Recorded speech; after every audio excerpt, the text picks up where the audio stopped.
80तम स्वाधीनता दिवस समस्त को हार्दिक अभिनंदन। अनेक महापुरुष अनेक स्वाधीनता संग्रामी त्याग बलिदान तथा संग्रामर फल होचे आमर स्वाधीनता एवं आज आम सेमानंकर बलिदान फल अत्यंत आनंद उत्साह सहित एवं स्वाधीन भाव आम देश में आम विचरण करें आमर मन मुताबक सबकिछि करें।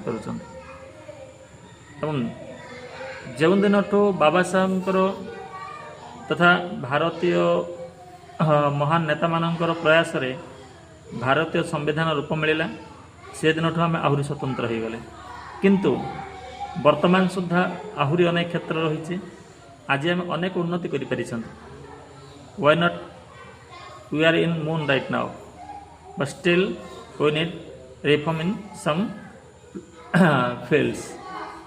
हम बहुत उन्नति करिसेंति किंतु तथापि अनेक क्षेत्र एमती रही जो थे आमको आहरी उन्नति करिवार अछि से टेक्नोलोजी क्षेत्र रे हो कि सामाजिक न्याय क्षेत्र रे हो कि मानविकता दृष्टि हो सबु दृष्टिकोण आमको आहरी उन्नति करिवार अछि।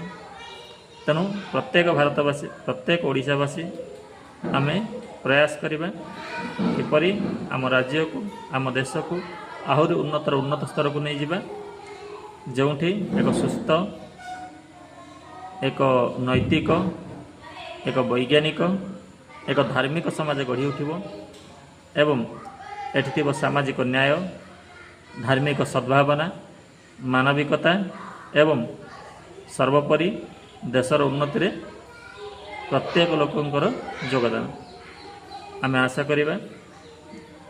यही जो स्वाधीनतार 100 वर्ष प्रति बेल को आम एमती एक समाज गढ़ी उठी जो प्रत्येक व्यक्ति तांकर अधिकार पाउथिबे कठी कौन भेदभाव नथिबो विज्ञान सर्व उच्चतम पराकाष्ठा को आम प्राप्त होइथिबा एवं धर्मर ध्वजा संपूर्ण विश्व रे प्रतिस्थापित हो पारिथिबो। धन्यवाद।